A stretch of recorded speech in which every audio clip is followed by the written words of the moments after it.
Si Marata Mundong, Batang Maynila, kung saan namulat at nakita ang sitwasyon ng lungsod ng Maynila. Nangarap, lumago at tumulong sa kapwa-tao, kaya binansagan superhero. Halina't pungayan at samahan nyo kami. Si Marata Mundong, isang bayani, napakabait at mapagkalinga sa kapwa. Mga senior siya'y nagbigay saya, sila'y nagtawag superhero ng Maynila. Sa bawat araw, siya'y handang tumulong sa mga nangangailangan, siya'y nagmamalasakit. Ang kanyang puso't puno ng kabutihan, sa kanyang mga gawa, walang pag-alinlangan. Mga lansangan, siya'y naglalakad kasama ang lolo't lola na nag-iisa. Binibigyan ng pagmamahal at atensyon kahit sa maliit na kaparaanan. May pag-asa at inspirasyon. Marata Mundong, saludo kami sa iyong kabutihan. Sa pagiging superhero ng Maynila sa mga senior citizen, ang iyong gawa tunay at makahulugan. Isang halimbawa ng pagmamahal na wagas at tunay na panalo. Salamat sa iyong pagsilbi at pagmamahal. Ikaw ang tunay na bayani ng Maynila. Ang iyong pangalan ay magliliwanag sa isang huwaran ng kabutihan at walang katapusan.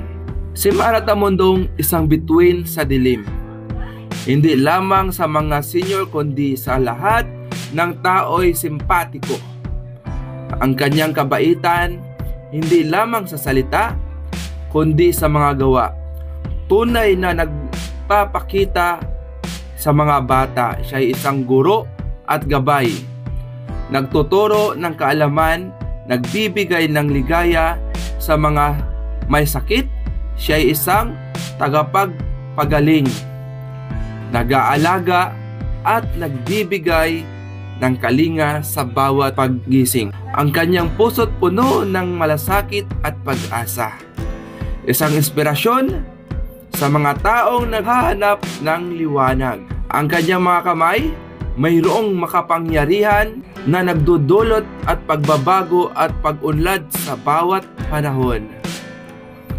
Marata Mundong, ikaw ay tunay na isang biyaya sa mundong puno ng dilim at kalungkutan.